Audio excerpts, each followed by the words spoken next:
হাইলাকান্দির উন্নয়নে মুখ্যমন্ত্রীর দ্বারস্থ বিধায়ক ডক্টর মিলন দাস কাটলিছড়া শহরকে পৌরসভার আওতায় অন্তর্ভুক্ত করার বিষয় সহ একাধিক জনসমস্যা নিয়ে মুখ্যমন্ত্রীর সঙ্গে গুরুত্বপূর্ণ বৈঠক মিলল ইতিবাচক আশ্বাস। হাইলাকান্দি জেলার বিভিন্ন উন্নয়নমূলক দাবি এবং দীর্ঘদিনের জনসমস্যার সমাধান চেয়ে আসামের মুখ্যমন্ত্রী ডক্টর হিমন্ত বিশ্ব শর্মার সঙ্গে গুরুত্বপূর্ণ বৈঠক করলেন হাইলাকান্দি বিধানসভা কেন্দ্রের বিধায়ক ডক্টর মিলন দাস। সেই বৈঠকে হাইলাকান্দি বিধানসভা এলাকার একাধিক জরুরি বিষয় নিয়ে বিস্তারিত আলোচনা করেন এবং দ্রুত পদক্ষেপ গ্রহণের আবেদন জানান। বিধায়ক ডক্টর মিলন দাস জানিয়েছেন, হাইলাকান্দি বিধানসভা কেন্দ্রের অন্তর্গত বহু গুরুত্বপূর্ণ রাস্তাঘাট দীর্ঘদিন ধরে বেহাল অবস্থায় রয়েছে। এর ফলে সাধারণ মানুষের যাতায়াতে প্রতিনিয়ত সমস্যার সৃষ্টি হচ্ছে। তাই দ্রুত রাস্তা সংস্কার এবং উন্নয়নের দাবি মুখ্যমন্ত্রীর সামনে তুলে ধরেছেন তিনি। পাশাপাশি হাইলাকান্দি এবং লালা পৌরসভার বিভিন্ন এলাকায় জল নিষ্কাশনের সুষ্ঠু ব্যবস্থা গড়ে তোলার বিষয়েও জোরালো দাবি জানানো হয়। প্রতি বর্ষায় জল জমে কৃত্রিম বন্যার পরিস্থিতি তৈরি হয়, বাসিন্দাদের দুর্ভোগ বাড়ছে বলেও উল্লেখ করেছেন বিধায়ক। এছাড়াও কাটলিছড়া শহরকে পৌরসভার আওতায় অন্তর্ভুক্ত করার বিষয়েও আলোচনা হয়। অন্যদিকে বিলাইপুর থানার অন্তর্গত ধলছড়া এলাকায় একটি পুলিশ ফাঁড়ি স্থাপনের দাবিও মুখ্যমন্ত্রীর কাছে উত্থাপন করা হয়েছে। ডক্টর মিলন দাসের দাবি, মুখ্যমন্ত্রীর পক্ষ থেকে এই বিষয়গুলিকে ইতিবাচক সাড়া পাওয়া গেছে। খুব শীঘ্রই উন্নয়নমূলক কাজের প্রক্রিয়া শুরু হবে বলেও আশাবাদ ব্যক্ত করেছেন নবনির্বাচিত বিধায়ক ডক্টর মিলন দাস। সবাইকে নমস্কার।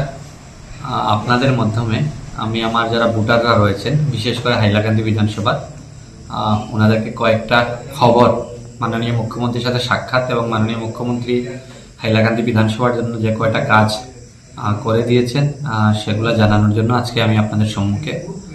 প্রথম যেটা আমি একটা মাননীয় মুখ্যমন্ত্রীকে দাবি জানিয়েছিলাম যে কাটলিছড়া শহরকে কাটলিছড়া মিউনিসিপ্যালিটি হিসাবে ঘোষণা করার জন্য মাননীয় মুখ্যমন্ত্রী জানিয়েছেন যে এটা আমাদের কাজ শুরু হয়েছে অলরেডি এবং খুব তাড়াতাড়ি কাটলিছড়া নতুন মিউনিসিপ্যালিটি এরিয়ায় অন্তর্ভুক্ত হবে, টাউন ডিক্লেয়ার হবে। বর্তমানে এটা যে গাঁও পঞ্চায়েতের অন্তর্গত রয়েছে। তার বাইরে আমরা বিলাইপুর থানার অধীনে ধলছড়া অঞ্চলে অনেক দিন থেকেই সবার একটা দাবি ছিল যে একটা পুলিশ পেট্রোল পোস্টের প্রয়োজন। মাননীয় মুখ্যমন্ত্রী আমি সেই দাবি যখন ওনাকে দিই, সঙ্গে সঙ্গে উনি আমার যে স্মারকপত্র রয়েছে তার উপরে ডিজিপি আসামকে লিখে দিয়েছেন এবং আমরা খুব আশাবাদী যে খুব তাড়াতাড়ি ধলছড়া অঞ্চলে একটা আউটপোস্ট হবে। আর তার বাইরে আমাদের উমেদনগর পয়েন্ট থেকে গাগলাচড়া এবং সামারিকুনা থেকে বিলাইপুর পর্যন্ত যে মূল যাতায়াত পথ রয়েছে সেই পথের অবস্থা খুবই খারাপ। মাননীয় মুখ্যমন্ত্রীকে জানানোর সাথে সাথে এবং আমি এটার জন্য স্মারকপত্র দিয়েছিলাম, উনি সঙ্গে সঙ্গে বিভাগীয় যারা আধিকারিক রয়েছেন ওনাদেরকে এইটা প্রসেস করার জন্য বলেছেন এবং আমরা খুব আশাবাদী খুব তাড়াতাড়ি এই দুইটা রোড এবং তার সাথে সাথে আমাদের মূল যেটা জাতীয় সড়ক রয়েছে দলেশ্বর থেকে রামনাথপুর পর্যন্ত, এই বৃহত্তর রাস্তার বৃহত্তর অঞ্চলগুলো মানে বৃহত্তর এলাকাতে রাস্তার দুরবস্থা রয়েছে, এখানেও রিপেয়ারিং ওয়ার্কের প্রয়োজন রয়েছে।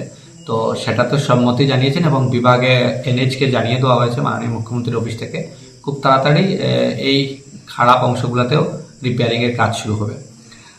এবং তার সাথে সাথে হাইলাকান্দির জমা জলের সমস্যা, লালা শহরের জমা জলের সমস্যা, এই দুইটা সমস্যা মাননীয় মুখ্যমন্ত্রীকে বলার সাথে সাথে এবং আমি বলেছিলাম কিছু হাইলাকান্দি শহরের যে আউটলেট রয়েছে আউটলেটগুলো অনেক জায়গায় দখল রয়েছে, ইভিকশনের কথা বলেছিলাম। তো আমি আপনাদেরকে জানাতে পেরে খুব আনন্দিত যে মাননীয় মুখ্যমন্ত্রী আমার স্মারকলিপির উপরেই প্রসেস লিখে দিয়েছেন। তার মানে খুব তাড়াতাড়ি ইভিকশন এবং জলের আউটলেটগুলো ঠিকঠাক করার জন্য কাজ শুরু হবে এবং আমরা আশা করি এই সিজনে হয়তো খুব বেশি সম্ভব না হলেও আগামী বছর যাতে মানুষের জমা জলের সমস্যার খুব সম্মুখীন না হতে হয়। এখন আমরা টেম্পোরারি সমস্যার সমাধান করবো, কিন্তু পার্মানেন্ট সলিউশন খুব তাড়াতাড়ি হবে এবং এই বিষয়ে মাননীয় মুখ্যমন্ত্রী সম্মতি জানিয়েছে।